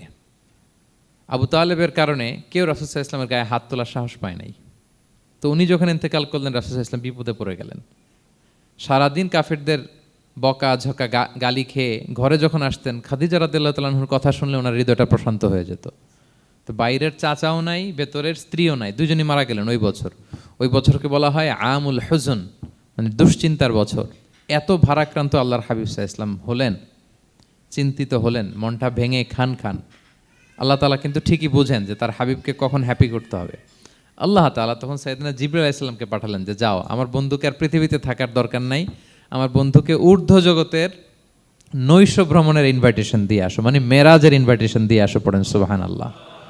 সুবহানাল্লাযী আসরা বিআবদিহি লাইলাম মিনাল মসজিদিল হারামি ইলাল মসজিদিল আকসা, মসজিদে হারাম থেকে মসজিদুল আকসায়, তারপরে উপরে সুম্মা দানা ফাতাদাল্লা ফাকানা কাবা কাউসাইনি আও আদনা। আল্লাহর আরশে চড়ে গেলেন, জান্নাত জাহান্নাম দেখিয়ে, নতুন কিছু গিফট দিয়ে, তার পেয়ারা হাবিবের মন ভালো করে এরপরে আবার দুনিয়ায় পাঠালেন। ওয়ালা সাউফা ইউতিকা রাব্বুকা ফাতারদা, নবী হে আপনাকে এত নেয়ামত দিব আপনি শুধু খুশিই হবেন আর সন্তুষ্ট হবেন। সুবহানাল্লাহ। এবার বুঝতে পারতেছেন কিভাবে আল্লাহর হাবিবকে আল্লাহ তাআলা খুশি করেছেন। মক্কায় আর থাকতে পারতেছেন না, এমন অবস্থা যে কোনো সময় আল্লাহর হাবিব সাল্লাল্লাহু আলাইহি ওয়াসাল্লামকে হত্যা করা হবে। আল্লাহ তাআলা আল্লাহর হাবিবের জন্য নতুন জায়গার ব্যবস্থা করে দিলেন, তওবা কিংবা তাইবা, যেটাকে আমরা মদিনা বলি। তিনি মদিনায় গেলেন, আবার রাসূল সাল্লাল্লাহু আলাইহি ওয়াসাল্লামের হৃদয় প্রশান্ত হলো। কিন্তু মদিনায় যে তিনি কাবাকে মিস করতে আরম্ভ করলেন। আল্লাহর হাবিব সাল্লাল্লাহু আলাইহি ওয়াসাল্লাম নবী হওয়ার পরে টানা 14 বছর কিবলা ছিল কিন্তু বাইতুল মাকদিস। কিন্তু মক্কায় যখন তিনি ইবাদত করতেন, তিনি বাইতুল মাকদিসের দিকেই হয়েই নামাজ পড়তেন, কিন্তু সামনে কাবাটারে রাখতেন। কথা বুঝতে পেরেছেন? মক্কায় যখন তিনি নামাজ পড়তেন 13 বছর, কিবলা যেহেতু বাইতুল মাকদিস, বাইতুল মাকদিসের দিকেই হয়ে নামাজ পড়তেন, কিন্তু মাঝখানে রাখতেন কোনটারে? কাবাকে। তাহলে কেমন যেন কাবাই তার সামনে। আচ্ছা, কিন্তু মদিনায় যখন গেলেন এখন তো আর সুযোগ নাই, কাবা একদিকে, বাইতুল মাকদিস আরেক দিকে, এখন কাবাকে আর সামনে রাখা যাচ্ছে না। মিস করতে লাগলেন কাবাকে। আর প্রত্যেক নামাজের পরে আকাশের দিকে তাকায় থাকেন, ইস আল্লাহ যদি আয়াত নাজিল করে আমার জন্মস্থান যে মক্কা, আমার পূর্বপুরুষ ইব্রাহিম আলাইহিস সালামের যে ওই কাবার দিকে যদি কিবলাটা ঘুরাই দিত কতই না ভালো হতো। আল্লাহ বলেন যে আপনি যে কদ নারা তাকাল্লুবা ওয়াজহিকা ফিস সামা, নবী আপনি যে আকাশের উপর চেহারা উঠিয়ে মনে মনে কি চান আমি তো বুঝি। আল্লাহর হাবিব সাল্লাল্লাহু আলাইহি ওয়াসাল্লামকে খুশি করার জন্য আল্লাহ আয়াত নাজিল করলেন, ফাওয়াল্লি ওয়াজহাকা শাতরাল মসজিদিল হারাম। নবী হ্যাঁ, আপনাকে খুশি করার জন্য নতুন বিধান নাজিল করলাম, এখন থেকে ফ্রম রাইট নাও আপনি যখনই নামাজ পড়বেন এখন থেকে কাবামুখী হয়ে আপনি সালাত আদায় করবেন। তাহউইলুল কিবলা, কিবলা পরিবর্তন হয়ে গেল। সুবহানাল্লাহি ওয়া বিহামদি। আপনারা মসজিদে নববীর পাশে মদিনাতে একটা মসজিদ দেখবেন, এটাকে বলে মসজিদ যুল কিবলাতাইন। এমন মসজিদ যে মসজিদে এক নামাজে 2 কিবলা শেয়ার করা হয়েছিল। মানে এই আয়াত যখন নাজিল হলো, আল্লাহর হাবিব সাল্লাল্লাহু আলাইহি ওয়াসাল্লামের সাথে একজন নামাজ পড়ে যে ওই মসজিদে যে দেখে কিছু লোক নামাজ পড়তেছে ওই বাইতুল মাকদিসের দিকে হয়ে, কারণ তখন পর্যন্ত ওইটাই কিবলা। তিনি নামাজরত অবস্থায় এদেরকে বললেন যে তোমরা তো জানো না এই মাত্র আয়াত নাজিল হয়েছে, কিবলা কিন্তু আর ওই দিক নাই, ডাইরেকশন চেঞ্জ, এদিকে হয়ে যাও। তো ইমাম সহ মুসল্লি সব ঘুরে নামাজের মধ্যে ওইদিকে হয়ে গেছে। তাহলে একই নামাজে 2টা কিবলা শেয়ার করা হয়েছে, ফলে তখন থেকে মসজিদের নাম হয়ে গেছে মসজিদ যুল কিবলাতাইন, 2 কিবলাওয়ালা মসজিদ। তাহলে দেখেন আল্লাহর হাবিব সাল্লাল্লাহু আলাইহি ওয়াসাল্লামকে খুশি করার জন্য আল্লাহ তাআলা কিবলা চেঞ্জ করে দিছে। সুবহানাল্লাহ বলতে পারলেন না? এভাবে যখনই আল্লাহর হাবিব সাল্লাল্লাহু আলাইহি ওয়াসাল্লাম বিষণ্ণ, চিন্তিত, মন খারাপ, ওনার মন ভালো করার দায়িত্ব নিয়েছে কে? জিবরাইল এসে শোনাতে লাগলো আগের জামানায় কেউ 500 বছর 700 বছর হায়াত পেয়েছে। বনি ইসরাইলের অনেক মুজাহিদ 1000 বছর জেহাদ করেছে। কয় হাজার বছর? জেহাদি করছে 1000 বছর। আমরা হায়াত পাই কয় বছর? আমাদের হায়াত কয় বছর অন অ্যান অ্যাভারেজ? 60-70। আল্লাহর হাবিব সাল্লাল্লাহু আলাইহি ওয়াসাল্লাম এটাই বলেছেন যে আমার উম্মতি মা বাইনা সিত্তিন ইলা সাবঈন, আমাদের গড় আয়ু 60 থেকে 70, ওয়া আকাল্লুহুম মা ইয়াজুযু যালিক, আর সামান্য অল্প সংখ্যকই মানুষ এটাকে ক্রস করতে পারে। এই কথা শুনে যে আগের উম্মত 1000 বছর জেহাদ করছে, এটা শুনে রাসূল সাল্লাল্লাহু আলাইহি ওয়াসাল্লাম আবার কাঁদতে আরম্ভ করলেন, হায় রে আমার গুনাহগার উম্মতের কি হবে, আমার উম্মত তো 60-70-ই শেষ, আমার উম্মতের কি হবে। আবার চিন্তিত, আবার কান্নাকাটি। তখন আল্লাহ তাআলা নাজিল করলেন, ইন্না আনজালনাহু ফি লাইলাতিল কদর ওমা আদরাকা মা লাইলাতুল কদর লাইলাতুল কদরি খায়রুম মিন আলফি শাহর। নবী আপনি কাঁদবেন না, ওদেরকে হায়াত দিছি বেশি, কদর দেই নাই। আপনার উম্মতকে হায়াত কম দিছি, কিন্তু আপনার উম্মতের জন্য আমি লাইলাতুল কদর রেখে দিয়েছি। এক কদরের রাতে আবাদত করলে খায়রুম মিন আলফি শাহর, 1000 মাস আবাদত করলে যে পরিমাণ সওয়াব, অতটুকু না, খায়ের এর চেয়ে বেশি সওয়াব আল্লাহ তাআলা আপনার উম্মতের আমলনামায় দিয়ে দিবেন। আবার আল্লাহর হাবিব সাল্লাল্লাহু আলাইহি ওয়াসাল্লাম মন ভালো হয়ে গেল। ওয়ালা সাউফা ইউতিকা রাব্বুকা, সবাই বলেন ওয়ালা সাউফা ইউতিকা রাব্বুকা ফাতারদা। নবী হে এত দিব, আপনি শুধু হ্যাপি হবেন, হ্যাপি। এরপরে বদরের যুদ্ধে বিজয় দান করলেন, মক্কা বিজয় দান করলেন, তাবুক যুদ্ধে বিজয় দান করলেন। সব শেষে জান্নাতে ওনার জন্য স্পেশাল একটা জায়গা থাকবে, ওই জায়গায় কেউ বসতে পারবে না। জায়গাটার নাম মাকামে মাহমুদ। ওমিনাল লাইলি ফাতাহাজ্জাদ বিহি নাফিলাতাল লাকা আসা আন ইয়াবআসাকা রাব্বুকা মাকামাম মাহমুদা। ওই মাকামে মাহমুদের সিংহাসনে আল্লাহর হাবিব সাল্লাল্লাহু আলাইহি ওয়াসাল্লাম বসবেন, ওনার জন্য স্পেশাল, খাস, কেউ এখানে বসতে পারবে না। তার মানে হ্যাপি শুধু দুনিয়াতেই করবে না আল্লাহ তাআলা, আল্লাহর হাবিবকে আখিরাতেও করবে। আল্লাহর হাবিব সাল্লাল্লাহু আলাইহি ওয়াসাল্লামকে কাউসার দেয়া হবে, ইন্না আতাইনা কাল কাউসার।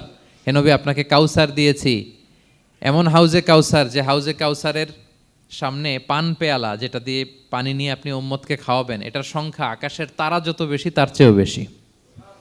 হাউজে কাউসারের পানি এটা দুধের চেয়েও সাদা, বরফের চেয়েও ঠান্ডা, মধুর চেয়েও মিষ্টি। এক ঢোক যে খাবে চিরকালের জন্য তার গলা থেকে তৃষ্ণা মিটে যাবে। He will never ever be thirsty again. একবার খাইছে তো শেষ। পেতে চান সেটা আল্লাহর হাবিবের কাছ থেকে? আমরা পেতে চাই কি চাই না বলেন? ইন্না আতাইনা কাল কাউসার। নবী আপনাকে আমি কাউসার দিয়েছি। সব শেষে আল্লাহর হাবিব সাল্লাল্লাহু আলাইহি ওয়াসাল্লাম সুপারিশ করার অনুমতি পাবেন, যেদিন কেউ সুপারিশ করতে পারবে না। সবাই বলবে নফসি নফসি নফসি নফসি, থার থার করে কাঁপবে। এক একজন নবী, ইব্রাহিম আলাইহিস সালাম, ঈসা আলাইহিস সালাম, মূসা আলাইহিস সালাম, থার থার করে কাঁপবে। আর আল্লাহর হাবিব সাল্লাল্লাহু আলাইহি ওয়াসাল্লাম ওই মাকামে মাহমুদে সিংহাসন ফেলে দিয়ে সেজদায় শুধু কাঁদতে থাকবে, আর সেজদার মধ্যে বলবে উম্মতি উম্মতি উম্মতি উম্মতি। হে আল্লাহ আপনি আমার গুনাহগার উম্মতকে বাঁচান, আল্লাহ আপনি আমার গুনাহগার উম্মতকে বাঁচান, আল্লাহ আপনি আমার গুনাহগার উম্মতকে বাঁচান। আল্লাহ তাআলা এটা সহ্য করতে না পেরে জিবরাইল আলাইহিস সালামকে বলবেন যে ওয়াসআলহু মা ইউবকিক, জিবরাইল যাও জিজ্ঞেস করো তো আমার বন্ধু এত কাঁদে কেন, কি চায় জিজ্ঞেস করো। তো আল্লাহর হাবিব সাল্লাল্লাহু আলাইহি ওয়াসাল্লাম বলবেন আল্লাহুম্মা উম্মতি উম্মতি, আল্লাহ আমার উম্মতকে বাঁচান, আমার গুনাহগার উম্মতকে বাঁচান। আল্লাহ তাআলা এবার জিবরাইল মারফত বলবেন যে ইযহাব ইলা মুহাম্মদ সাল্লাল্লাহু আলাইহি ওয়াসাল্লাম, যাও মুহাম্মদের কাছে যাও, ওয়াকুল লাহু, তাকে বলো দুনিয়াতে যেমনি কখনো কষ্ট পেতে দেই নাই, বারবার তাকে হ্যাপি করেছি, খুশি করেছি। ওয়া ইন্না সানুরদিকা ফি উম্মাতিকা ওয়ালা নাসুউক, আজকের এই কঠিন দিনেও আমার হাবিবকে আমি কষ্ট দিব না, তার উম্মতের ব্যাপারেও তাকে আমি খুশি করে দেব। তার গুনাহগার উম্মতের ব্যাপারেও আজকে মুহাম্মদ সাল্লাল্লাহু আলাইহি ওয়াসাল্লামকে আমি খুশি করে দেব। আল্লাহর হাবিব সাল্লাল্লাহু আলাইহি ওয়াসাল্লাম তখন সুপারিশ শুরু করবেন। আল্লাহু আকবার, আল্লাহু আকবার। ওয়ালা সাউফা ইউতিকা রাব্বুকা ফাতারদা। নবী হে আপনাকে এত নেয়ামত দিব আপনি নিয়ে কুলাতে পারবেন না। সব শেষে এই গুনাহগার উম্মতকে সুপারিশ করে জাহান্নাম থেকে নাম কাটিয়ে সবাইকে নিয়ে তিনি একটা ফ্ল্যাগ হাতে নিয়ে তিনি জান্নাতের দিকে ছুটবেন। ওই ফ্ল্যাগের মধ্যে লেখা থাকবে আলহামদু। কি লেখা থাকবে? মানে প্রশংসা, প্রশংসার পতাকা। নিজেও তো প্রশংসিত। মুহাম্মদ মানে কি জানেন? মুহাম্মদ মানে কি? প্রশংসিত। এই কারণে মুহাম্মদ সাল্লাল্লাহু আলাইহি ওয়াসাল্লামকে মক্কার লোকেরা গালি দিয়েও শান্তি পেত না। মানে যদি বলি এই প্রশংসিত লোকটা খারাপ, কথাটা হইল? প্রথমে আগে বলা লাগে কি? প্রশংসিত। মুহাম্মদ মানে কি? তো এই জন্য মক্কার লোকেরা রাসূল সাল্লাল্লাহু আলাইহি ওয়াসাল্লামকে মুহাম্মদ না বলে ডাকতো মুদাম্মাম, মানে নিন্দিত। তো মুদাম্মাম তো রাসূলের নাম না, রাসূল সাল্লাল্লাহু আলাইহি ওয়াসাল্লামের নাম কি? মুহাম্মদ, প্রশংসিত। এই জন্য গালি দিয়েও তারা মজা করতে পারতো না, সুবিধা করতে পারতো না। গালি দিলেও আগে প্রশংসা করে নেওয়া লাগতো। প্রথমে বলতো মুহাম্মদ পাগল, এরকম বলতো নাউযুবিল্লাহ। তার মানে প্রশংসিত লোকটা পাগল হইলো, এটা গালি হয়েছে? ঘুরে ফিরে তো প্রশংসাই হয়ে গেল। তো আল্লাহর হাবিব সাল্লাল্লাহু আলাইহি ওয়াসাল্লাম লিওয়াউল হামদ, প্রশংসার ফ্ল্যাগ নিয়ে বিশাল উম্মতকে নিয়ে জান্নাতে অভিমুখে যাবেন এবং জান্নাতের দরজায় হি উইল বি দা প্রথম নক করবেন উনি। তখন জান্নাতের রক্ষী ফেরেশতা বলবে, মান আনতা, কে? আল্লাহ হাবিব সাল্লাল্লাহু আলাইহি ওয়াসাল্লাম বলবেন, আনা মুহাম্মদ, আমি মুহাম্মদ। তো ফেরেশতা বলবে, আমরা দাঁড়ায় আছি এজন্য আল্লাহ বলে দিয়েছেন মুহাম্মাদের আগে কাউকে যেন এন্ট্রি দেয়া না হয়, আপনার আগে যেন কারো জন্য জান্নাতের দরজা না খুলি, স্পেশাল উপর থেকে অর্ডার আছে। আপনি যেহেতু নক করেছেন, ওয়েলকাম, আসেন। পুরো উম্মাহ নিয়ে আল্লাহর হাবিব সাল্লাল্লাহু আলাইহি ওয়াসাল্লাম জান্নাতে ঢুকবেন। ওয়ালা সাউফা ইউতিকা রাব্বুকা ফাতারদা, নবী হে, আপনাকে অচিরেই এত নেয়ামত দিব আপনি সন্তুষ্ট হয়ে যাবেন। প্রথম দুইটা শপথ গেল, এরপর তিনটা সুসংবাদ গেল। এরপর আল্লাহ তাআলা অতীতে যে নবীর পাশে ছিলেন, অতীতে যে বিভিন্ন নেয়ামত দিয়ে আল্লাহর হাবিব সাল্লাল্লাহু আলাইহি ওয়াসাল্লামকে আল্লাহ তাআলা ধন্য করেছেন, এগুলো রিমাইন্ডার দিচ্ছেন যে নবী আপনি কেন চিন্তিত হন, আমি আগেও ছিলাম আপনার সাথে, এখনও আছি, ভবিষ্যতেও থাকব। তিনি বললেন, আলাম ইয়াজিদকা ইয়াতীমান ফাআওয়া, তিনি কি আপনাকে ইয়াতীম অবস্থায় পাননি, তিনি কি আপনাকে আশ্রয় দেননি? আপনারা জানেন আল্লাহর হাবিব সাল্লাল্লাহু আলাইহি ওয়াসাল্লাম যখন মায়ের পেটে, তখনই তার পিতা দুনিয়া থেকে ইন্তেকাল করেছেন। মায়ের পেটে তার বয়স হচ্ছে 6 মাস, দুনিয়াতে আসেননি আল্লাহর হাবিব সাল্লাল্লাহু আলাইহি ওয়াসাল্লাম রাহমাতাল লিল আলামিন। মায়ের পেটে থাকা অবস্থায় বাবা হারিয়েছেন, দুনিয়াতে আসলেন 6 বছর বয়সে, তিনি মাকে হারিয়েছেন। কয় বছর বয়সে? 6 বছর। তারপর মায়ের ইন্তেকালের পরে দাদার কাছে, আব্দুল মুত্তালিবের কাছে লালিত পালিত হতে লাগলেন। 8 বছর বয়সে দাদাও ইন্তেকাল করলেন। বাবা চলে গেলেন জন্মের আগে, মা চলে গেলেন 6 বছর মানে শিশু থাকতে। 8 বছর বয়সে তো শিশু, দাদাও চলে গেলেন। 8 বছর বয়স থেকে আল্লাহর হাবিব সাল্লাল্লাহু আলাইহি ওয়াসাল্লাম চাচার কাছে এতিম অবস্থায় লালিত পালিত হতে লাগলেন। এবং আবু তালেব এত ভালোবাসতো, ইমান আনে নাই, শেষ পর্যন্ত ইমান আনেনি, শিরকের উপরে ইন্তেকাল করেছে, কিন্তু আল্লাহর হাবিব সাল্লাল্লাহু আলাইহি ওয়াসাল্লামকে এত ভালোবেসেছেন, বাবার যে কি মানে পিতৃ স্নেহের যে কি মায়া, এটা বুঝতে দেন নাই কখনো, এটার অভাব কখনো তিনি টের পান নাই, ওনার যে বাবা নাই আবু তালেবের কারণে। এতটা ভালোবেসেছেন। তার মানে কখনোই রাসূল সাল্লাল্লাহু আলাইহি ওয়াসাল্লামকে লালন পালন, রক্ষণাবেক্ষণ, টেক কেয়ারের কোনো গ্যাপ আল্লাহ তাআলা রাখেননি। হালিমাতু সাদিয়ার কাছে, পরে মায়ের কাছে, উম্মে আইমানের কাছে, দাদা আব্দুল মুত্তালিবের কাছে, পরে চাচার কাছে, একটার পর একটা, স্লট বাই স্লট রেডি। সেটাই স্মরণ করে দিলেন যে নবী, এমন তো হয় নাই যে আপনাকে লালন পালনের জন্য কেউ ছিল না। আলাম ইয়াজিদকা ইয়াতীমান ফাআওয়া, আপনার রব কি আপনাকে ইয়াতীম অবস্থায় আশ্রয়ের ব্যবস্থা করে দেননি? মানে তখন তো আমি ছিলাম আপনার সাথে, কেউ ছিল না, তখন তো আমি ছিলাম। তো আপনারা তো ভয় কিসের? আপনি হতাশ হবেন না, নিরাশ হবেন না, হাল ছাড়বেন না আপনি।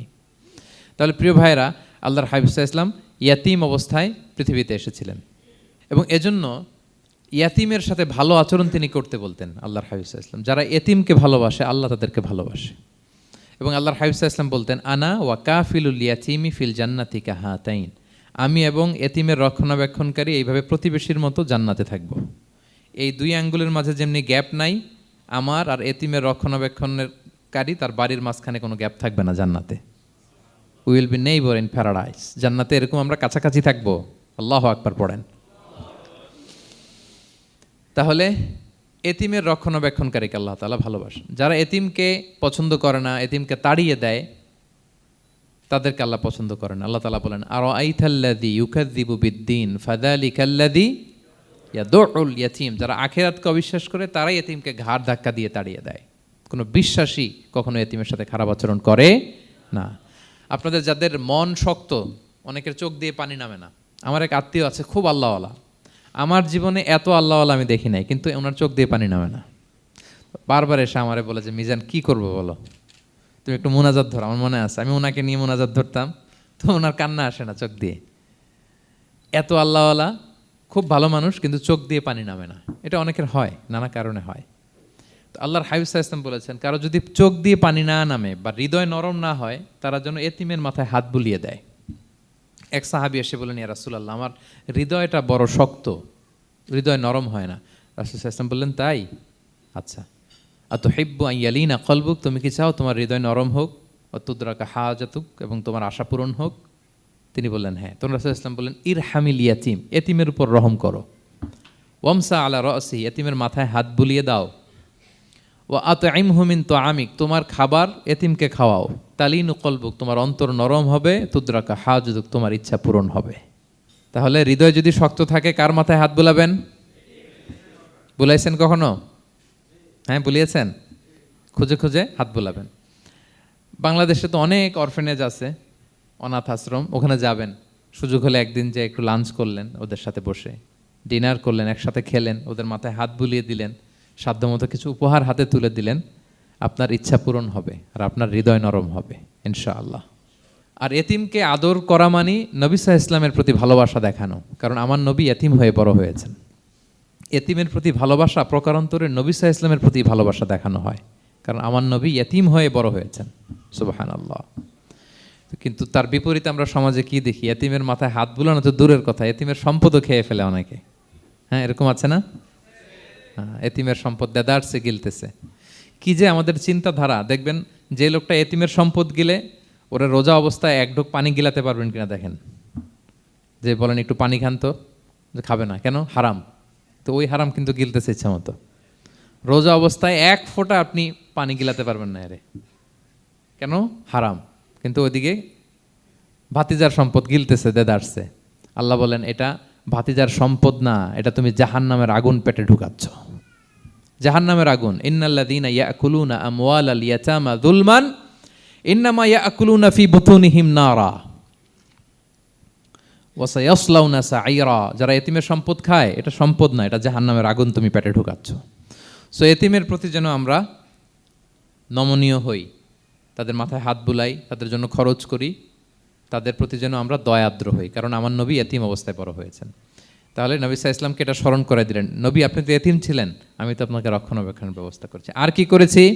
ওয়াজাদাকা দাল্লান ফাহাদা, নবী আপনাকে আমি এমন অবস্থায় পেয়েছি, আপনি পথ খুঁজতেছিলেন, আমি আপনাকে পথ দেখিয়েছি। You are searching the right path and I guided you to the right sense of direction. আপনি পথ খুঁজতেছিলেন, আমি পথ দেখাইছি। এখানে দল্লানের অর্থ পথভ্রষ্ট করা যাবে না। ওয়াজাদাকা দল্লান, হে নবী আপনাকে আমি পথভ্রষ্ট পেয়েছি, পরে পথ দেখাইছি, এরকম বলা যাবে না। এটা আল্লাহর হাবিব সাল্লাল্লাহু আলাইহি ইসলামের ক্ষেত্রে প্রযোজ্য নয়। অনেক বাংলা তাফসীর অর্থে আমি দেখেছি পথ হারা, নবী আপনাকে আমি পথ হারা পেয়েছি, পথ দেখেছি, এটাও খুব একটা সুন্দর না। সবচেয়ে সুন্দর হচ্ছে নবী আপনি পথ খুঁজতেছিলেন, সত্যের অনুসন্ধানী ছিলেন। অনেক সময় দেখবেন অনেক পথিক যেতে যেতে এমন এক জায়গায় যায়, দেখে 3 রাস্তা কিন্তু কোনো সাইনবোর্ড নাই। পুরাতন রাস্তাগুলোতে এরকম অনেক সময় হতো না আমাদের, 3 দিকে রাস্তা, কোনো সাইনবোর্ড নেই, তো যাবো কই? এটা বুঝালেন যে নবী আপনি পথ খুঁজতেছিলেন, আমি আপনাকে দেখিয়েছি, হে নবী এটাই সিরাতুল মুস্তাকিমের পথ। ওয়াজাদাকা দাল্লান ফাহাদা, আপনি পথ খুঁজতেছিলেন, আমি আপনাকে পথ দেখিয়েছি। তো ছোটবেলায় সাথে ছিলাম, পথ খুঁজতেছিলেন, পথ দেখালাম, আমি আপনার ভুললাম কোথায়? কাফিরদের কথায় মন খারাপ করেন কেন যে তারা বলে আমি আপনাকে ভুলেছি, ছেড়েছি? নো, নেভার এভার, আমি আপনার সাথেই আছি। তারপরে আল্লাহ তাআলা বললেন ওয়াজাদাকা আইলান ফাআগনা, তিনি আপনাকে রিক্ত হস্ত, নিঃস্ব পেয়েছেন, সম্পদহীন অবস্থায় পেয়েছেন, পরে সম্পদশালী করেছেন। সুবহানাল্লাহ। আল্লাহর হাবিব সাল্লাল্লাহু আলাইহি ওয়াসাল্লাম শুরুতে সম্পদের অত যোগান ছিল না, পরে খাদিজা রাদিয়াল্লাহু তাআলা আনহার সাথে যখন বিয়ে হলো, আল্লাহ তাআলা সম্পদের কষ্ট দূর করলেন, কারণ খাদিজা রাদিয়াল্লাহু তাআলা আনহা অনেক বড় ব্যবসায়ী ছিলেন। বিয়ের আগে পার্টনারশিপে বিজনেস ছিল রাসূল সাল্লাল্লাহু আলাইহি ওয়াসাল্লামের সাথে। আল্লাহর হাবিব সাল্লাল্লাহু আলাইহি ওয়াসাল্লাম শ্রম দিয়েছেন, খাদিজা রাদিয়াল্লাহু তাআলা আনহার ইনভেস্টমেন্ট ছিল। তো ওই শ্রমে খাদিজা রাদিয়াল্লাহু তাআলা আনহার এক বান্ধবী, তিনি এমন প্রশংসা করলেন এসে আল্লাহর হাবিব সাল্লাল্লাহু আলাইহি ওয়াসাল্লামের ব্যাপারে যে এমন লোক আমি দেখি নাই, ওনার কথা বার্তা, চলন, কথন, ডিলিং সব আলাদা। পুরো কাফেলার মধ্যে উনি একরকম, পুরো কাফেলা আরেক রকম। এই কথা শুনে তো খাদিজা রাদিয়াল্লাহু তাআলা আনহা আকৃষ্ট হলেন যে এরকম একজন সৎ লোকই তো আমার চাই। প্রস্তাব দেয়া হলো, চাচাদের কাছে বিয়ে হয়ে গেল। এবং বিয়ের পরে খাদিজা রাদিয়াল্লাহু তাআলা আনহা নারীদের মধ্যে সর্বপ্রথম শাহাদা বাক্য পড়ে মুসলমান হয়েছিলেন। নিজের সব সম্পদ আল্লাহর হাবিব সাল্লাল্লাহু আলাইহি ইসলামের পায়ের সামনে এনে দিয়ে দিলেন, ইয়া রাসূলুল্লাহ আমার সম্পদ মানে আপনার সম্পদ, ইসলামের জন্য যত মনে চায় আপনি খরচ করেন। ওয়াজাদাকা আইলান ফাআগনা, আপনাকে আল্লাহ নিঃস্ব পেয়েছেন, সম্পদের ব্যবস্থা করে দিলেন। পরবর্তীতে মদিনায় যে খায়বার যুদ্ধের পরে অনেক সম্পদের ব্যবস্থা আল্লাহ তাআলা করে দিয়েছিলেন। তাহলে ছোটবেলায় ইয়াতিম ছিলেন, আল্লাহ টেক কেয়ার করলেন। পথ খুঁজতেছিলেন, আল্লাহ পথ দেখায় দিলেন। আর্থিক সমস্যা ছিল, এটাও আল্লাহ দূর করে দিলেন। এবার আল্লাহ তাআলা বিষ্ণু ঈসা ইসলামকে 3টা ওয়ার্ক প্ল্যান দিবেন, কর্মসূচি। 1 নম্বর কর্মসূচি হচ্ছে ফাআম্মাল ইয়াতীমা ফালা তাকহার, নবী খবরদার এতিমের সাথে কখনো কঠোর আচরণ করবেন না। 1 নম্বর কর্মসূচি, কারণ আপনিই তো এতিম ছিলেন। এতিমের দুঃখ আপনি না বুঝলে বুঝবে কে? এতিমের সাথে কখনো কঠোর হবেন না। আল্লাহর হাবিব সাল্লাল্লাহু আলাইহি ওয়াসাল্লাম কখনো এতিমের সাথে কঠোর হন না। এতিম তো দূর কি বাত, কারোর সাথে তিনি কঠোর হন না। ওনার কাছে চাইলে উনি না বলতে পারতেন না। নো, নাই, দিব না, এটা বলতে জানতেন না। নো ওনার ডিকশনারিতে ছিল না, চাইলেই দিতেন। একবার আল্লাহর হাবিব সাল্লাল্লাহু আলাইহি ওয়াসাল্লামের কাছে একটা জামা, কয়টা? আপনার জামা কয়টা? আমার জামা কয়টা? জুব্বা তখন কয়টা ছিল? মাত্র একটা। তো এক ফরিয়াদি এসে বলে, ইয়া রাসূলুল্লাহ আতিনি কামিসান, আমার একটা জামা দেন, আমার জামা নাই। নবী সাল্লাল্লাহু আলাইহি ওয়াসাল্লামের জামা কয়টা তখন? ওনার কাছে চাইলে উনি না বলতে পারতেন? খুলে দিয়ে দিছেন, নাও। এখন ওনার জামা আছে কয়টা? তো জামাও নাই, বেরও হতে পারে না। কি এক মুসিবত! আল্লাহ তাআলা আয়াত নাজিল করলেন, ওয়াল্লাযীনা ইযা আনফাকু লাম ইউসরিফু ওয়া লাম ইয়াকতুরু ওয়া কানা বাইনা যালিকা কাওয়ামা। নবী হে, যারা বিশ্বাসী তারা দানের সময় ভারসাম্য করবে। মানে অনেকগুলো থাকলে আপনার একটা দিতেন, ছিলই যখন একটা, ওইটার হকদার তো ফরিয়াদির চেয়ে আপনি বেশি। এখন যে দিয়ে দিলেন, আপনি পড়বেন কি? অনেকগুলো থাকলে না হয় আপনি দিতেন, ছিলই একটা, এটার সবচেয়ে যোগ্য, অধিকতম যোগ্য এবং হকদার তো আপনি। সুবহানাল্লাহ, সুবহান। কি নবী ছিল, কি নবী ছিল! না বলতে পারতেন না, মানুষকে ফিরিয়ে দিতে জানতেন না। আল্লাহ বললেন, নবী হে, আপনার প্রথম কর্মসূচি ফাআম্মাল ইয়াতীমা ফালা তাকহার, খবরদার এতিমকে কখনো, এতিমের প্রতি কঠোর হবেন না। এক নম্বর কর্মসূচি। এটা শুধু নবীর জন্য কর্মসূচি নাকি আমাদের জন্য না? হ্যাঁ, সবার জন্য। এতিমদের সাথে যেন আমরা রূঢ় ভাষী না হই, তাদের সাথে যেন রূঢ় আচরণ না করি। 2 নাম্বার, ও আম্মা সাইলা ফালা তানহার, ফরিয়াদিকে ধমক দিবেন না, হাত পাতলে ধমক দিবেন না। আমরা অনেক সময় ধমক দেই, আপনারা দেন কখনো? না, আমরা দিতে পারবো না, ধমক দিতে নিষেধ করেছেন আল্লাহ তাআলা। আম্মা সাইলা ফালা তানহার, যদি না থাকে বুঝিয়ে বলেন যে এখন পারতেছি না, কিন্তু ধমক দিবেন না কখনো। কারণ আপনি এখন বড় সাহেব হয়ে গেছেন, প্রাইভেট কারের পাশ থেকে দেখবেন যে স্যার 2টা টাকা দেন, কিছু খাই নাই, হায় রে, ছিঁড়া কাপড়, মলিন চেহারা, ভাঙ্গা একটা থালা হাতে নিয়ে, স্যার 5টা টাকা দেন। আল্লাহ আপনারে স্যার বানাইছে আর ওরে বানাইছে ভিখারি। আচ্ছা বলেন তো, জায়গাটা চেঞ্জ করতে আল্লাহর কত সময় লাগে? ওরে ভিতরে বসায় স্যার বানাবে আর আপনারে ভাঙ্গা একটা থালা দিয়ে এরকম ওই যে টোল টোল যেখানে নেয় ওখানে দাঁড় করাবে। বলেন আল্লাহর কয় সেকেন্ড লাগবে? লাগবে? লাগবে? 1 সেকেন্ডও লাগে না। সো ও আম্মা সাইলা ফালা তানহার, ফরিয়াদিকে ধমক দিয়ে তাড়িয়ে দিও না, খবরদার। ওকে আল্লাহ ফরিয়াদি বানিয়ে পরীক্ষা করছে, আর তোমাকে আল্লাহ সম্পদশালী বানিয়ে পরীক্ষা করছে। তাহলে 1 নম্বর কর্মসূচি ছিল এতিমের সাথে রূঢ়ভাষী হবেন না। 2 নম্বর হচ্ছে ফরিয়াদিকে ধমক দিবেন না। 3 নম্বর, ও আম্মা বিনিআমাতি রাব্বিকা ফাহাদ্দিস, আল্লাহ তাআলা আপনাকে যে নেয়ামত দিয়েছে এই নেয়ামতের আপনি কি করেন? বর্ণনা করেন। ও আম্মা বিনিআমাতি রাব্বিকা ফাহাদ্দিস, আল্লাহ নেয়ামতের বর্ণনা করেন, শুকরিয়া করেন। কারণ আল্লাহ তাআলা আমাদের অনেককে ইয়াতিম বানায় নাই, আমাদেরকে ফরিয়াদি বানায় নাই। আমরা অনেকেই আছি, আমরা এখনো ইয়াতিম না, আমার আব্বা আম্মা এখনো বেঁচে আছেন, আমাদের অনেকের আব্বা আম্মা বেঁচে আছেন। ইয়াতিম মূলত ছোট অবস্থায় যদি বাবা মারা যায় তাকে আরবিতে ইয়াতিম বলে। মান মাতা আবুহু ওয়া হুয়া সগীর, কেউ ছোট, তার বাবা মারা গেছে, তাকে শরীয়তের পরিভাষায় কি বলে? ইয়াতিম। তা আমরা অনেকেই তো ইয়াতিম না, আমরা অনেকেই তো অন্যের কাছে হাত পাতা লাগে না, তো আমরা ভালো আছি না? আমাদের দেখবেন যে প্রায় হিসাবটা হচ্ছে আমার কি নাই, আমাদের হিসাবটা কি? কি নাই, কি যে আছে এটার হিসাব করে কুলানোও যাবে না, ঠিক কিনা বলেন? হ্যাঁ, ঠিক যেই মুহূর্তে এখানে বসে আমরা এই চমৎকার ইফতারি নিয়ে বসে আছি, ঠিক একই মুহূর্তে দেখবেন যে হসপিটালের আইসিইউতে শুয়ে শুয়ে কাতরাচ্ছে অনেকে।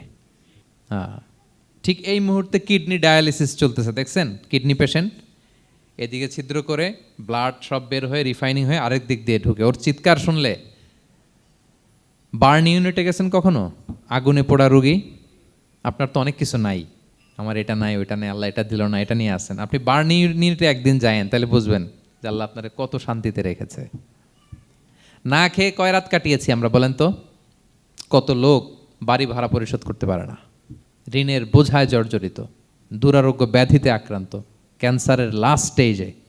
তাদের সাথে একটু দেখা করেন, 4th স্টেজে চলে আসছে ক্যান্সার পেশেন্ট।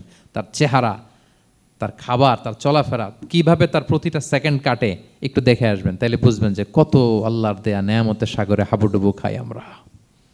এজন্য আল্লাহ বলেছেন 3 নম্বর কর্মসূচি হচ্ছে ওয়া আম্মা বিনিআমাতি রাব্বিকা ফাহাদ্দিস, আল্লাহ নেয়ামতের শুকরগুজার হও। আল্লাহ যে নেয়ামত দিয়েছে এই নেয়ামত তুমি বর্ণনা করো। অনেকে আছে আল্লাহ নেয়ামত দিলে ওটা প্রকাশ করতে চায় না, এটা আল্লাহ পছন্দ করে না। মানে আপনি যদি অনেক সম্পদশালী হন, আপনি সুন্দর পরিচ্ছন্ন জামা পরবেন, মানুষকে দান করবেন, আপনার বাড়ি ঘর সুন্দর হবে, এটা নিষেধ নয়, এটা ভালো। আপনি আল্লাহর দেয়া নেয়ামত ব্যবহার করতে পারবেন এবং বলতেও পারবেন, কিন্তু শুকরান লা ফখরান, শুকরিয়া স্বরূপ বলবেন, ফখর করে অহংকার করে না। বলতে পারেন আলহামদুলিল্লাহ, আল্লাহ তালা আমাকে 4টা ছেলে দান করেছে, 4জন হাফেজ, আল্লাহ তালা আমাকে থাকার মতো একটা ঘর দিয়েছে, একটা বাড়ি দিয়েছে, একটা গাড়ি দিয়েছে, সম্মান নিয়ে সমাজে চলার মতো আল্লাহ তালা আমাকে দিয়েছেন। এটা যদি আপনি শুকরিয়া স্বরূপ বলেন, এটাতে সমস্যা নেই, কিন্তু অহংকার নিয়ে বলা যাবে না। ইন্নাল্লাহ ইউহিব্বু আইয়ারা আসারা নি'মাতিহি আলা আবদিহি, আল্লাহ তাআলা যে নেয়ামত তার বান্দাকে দিল, ওইটার একটা নমুনা দেখতে আল্লাহ পছন্দ করে। আল্লাহ বানাইছে আপনার বিলিয়নিয়ার, আপনি হচ্ছেন ছেঁড়া পরা জামা পরে চলেন, হবে? বানাইছে আল্লাহ তাআলা আপনাকে অনেক সম্পদশালী, আপনার চলা ফেরা কোনো রুচিই নাই, এটা হইল না। আল্লাহ চায় যে তোমার যে নেয়ামত দিছে এটার একটা নমুনা তোমার মধ্যে থাক, এটাও শুকরগুজার হওয়ার একটা আলামত। তাহলে 3 নম্বর কর্মসূচি কি? ওয়া আম্মা বিনি'মাতি রাব্বিকা ফাহাদ্দিস, আল্লাহর নেয়ামতের শুকরগুজার হও, আল্লাহ তাআলা যে নেয়ামত দিয়েছে সেটা বর্ণনা করো। তাহলে প্রিয় ভাইয়েরা, সূরাতুদ দোহা এটা হচ্ছে একটা মোটিভেশনাল সূরা, আশা জাগানিয়া সূরা, অ্যান্টি ডিপ্রেশন বলি আমি এই সূরাটাকে। ডিপ্রেশন থাকলে চলে যাবে, কারণ ওয়ালাল আখিরাতু খায়রুল লাকা মিনাল উলা, হে নবী আপনার পরবর্তী সময় আপনার পূর্ববর্তী সময়ের চেয়ে ভালো। সবসময় আশাবাদী হবেন। সূরা দোহার 1 নম্বর শিক্ষা হচ্ছে বি অপটিমিস্টিক, মানে অপটিমিজম, আশাবাদী হওয়া, নিরাশ হওয়া যাবে না। বিশ্বাসীদের, মুমিন মুসলিমের ডিকশনারিতে হতাশা নিরাশা নাই, আমার ডিকশনারিতে অন্তত নাই, আপনাদের আছে কিনা জানি না। আজকে থেকে বলেন, আপনাদের ডিকশনারিতে হতাশা নিরাশা রাখবেন? আমাদের কোনো হতাশা নাই, নিরাশা নাই, কারণ আমরা যে পরিস্থিতিতে থাকি না কেন, আমাদের সাথে কে আছেন? লা তাহজান ইন্নাল্লাহা মা'ানা, চিন্তিত হয়ো না, আল্লাহ আমার সাথে আছেন। আল্লাহ আমার সাথে আছেন বললেই দেখবেন মুস্কানের মতো এক তাকবীর আপনার মুখ দিয়ে বেরোচ্ছে, এমন এনার্জি বেরোচ্ছে, গোটা বিশ্ব আপনি জয় করে ফেলবেন তখন। এটাই আমাদের সবচেয়ে বড় পাওয়ার। আমাদের সাথে কে আছে? ইন্নাল্লাহা মা'ানা, আল্লাহ তাআলা আমাদের সাথে আছেন। তাহলে সূরা দোহার আজকের তাফসীরের 1 নম্বর লেসন হচ্ছে optimism. Believer should be optimistic always. বিশ্বাসীরা আশাবাদী হয়, নিরাশ হয় না, হতাশ হয় না, হাল ছাড়ে না। বিশ্বাসীরা ভরসা রাখে এক মহান সত্তার উপর। আওয়াজ করে বলেন তো, তিনি কে? আল্লাহর উপর ভরসা রাখে, আমরা নিরাশ হই না। 2 নাম্বার শিক্ষা হচ্ছে গ্রেটফুলনেস, কৃতজ্ঞতা। আপনার জীবনে অনেক কিছু আছে, নাই নাই বলবেন না, শুধু কমপ্লেইন করবেন না। অনেকে দেখবেন শুধু অভিযোগ, এটা নাই ওইটা নাই, এই পাইলাম না, ওর আছে এটা, ওর, আমার সাথে কেন এমন হয়, আমার সাথে শুধু আমার সমস্যা। এগুলো যারা বলে তাদেরকে আল্লাহ নেয়ামত আরও ছিনিয়ে নেয়। বরং যারা অল্প পেয়েও বলে আলহামদুলিল্লাহ, তাদেরকে নেয়ামত দেওয়ার ধারাবাহিকতা আল্লাহ তাআলা অব্যাহত রাখেন। সব অবস্থায় আলহামদুলিল্লাহ, যে কোনো পরিস্থিতিতে, যে কোনো অবস্থায় কি বলবো আমরা? আপনি খেয়াল করে দেখেন না যে আপনার কি কি আছে, কত কিছু যে আপনার আছে, অবাক করা। 3 নাম্বার কাইন্ডনেস। 3 নম্বর লেসন হচ্ছে কাইন্ডনেস, দয়া। আমরা যেন অন্যের প্রতি দয়াশীল হই। আপনি অন্যের প্রতি দয়ালু হলে আপনার প্রতি দয়ালু হবো কে? ওয়াল্লাহু ফি আউনি আবদিহি মা দামাল আবদু ফি আউনি আখি। আল্লাহ ততক্ষণ পর্যন্ত কোনো বান্দার সাহায্যে থাকে যতক্ষণ পর্যন্ত ওই বান্দা তার ভাইয়ের সাহায্যে থাকে। তাহলে বলেন তো, আল্লাহর সাহায্য পাওয়ার প্রথম শর্ত কি? অন্যের জন্য সাহায্যের হাত বাড়িয়ে দেওয়া। তাহলে মনে থাকবে তো? নাকি এতিমকে ধাক্কা দিয়ে বের করে দিবেন? ফরিয়াদিকে ধমক দিবেন একটা? বড় সাহেব তো আপনি, বড় স্যার, খবরদার। তাহলে 1 নম্বর লেসন অপটিমিজম। আমরা হতাশ হব না, হতাশা আমাদের ডায়েরিতে নাই, আমরা আশাবাদী, আমরা আল্লাহর রহম ভরসার ভিখারি, ঠিক কিনা বলেন?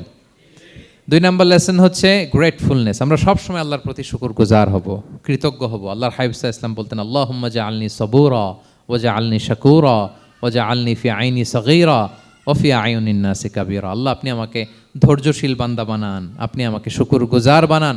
আল্লাহ আমার চোখে আমাকে ছোট বানান, আল্লাহ গোটা বিশ্বের মানুষের চোখে, জনতার চোখে আমাকে বড় বানান। আওয়াজ করে পড়েন আমিন। এই দোয়াটা বেশি বেশি পড়বেন। আর সব শেষে আমরা যেন কাইন্ড হতে পারি, অন্যের প্রতি দয়ালু হতে পারি। যে রহম করে সে রহম প্রাপ্ত হয়, যে অন্যকে দয়া দেখায় সে আল্লাহর পক্ষ থেকে দয়া পায়। আল্লাহ তাআলা আমাদের সবাইকে কথাগুলো বোঝার ও আমল করার তৌফিক দান করুক। হাযা মা ইনদি ওয়াল ইলমু ইনদাল্লাহি আলাইহি তাওয়াক্কালতু ওয়া ইলাইহি উনীব। আসসালামু আলাইকুম ওয়া রাহমাতুল্লাহি ওয়া বারাকাতুহু।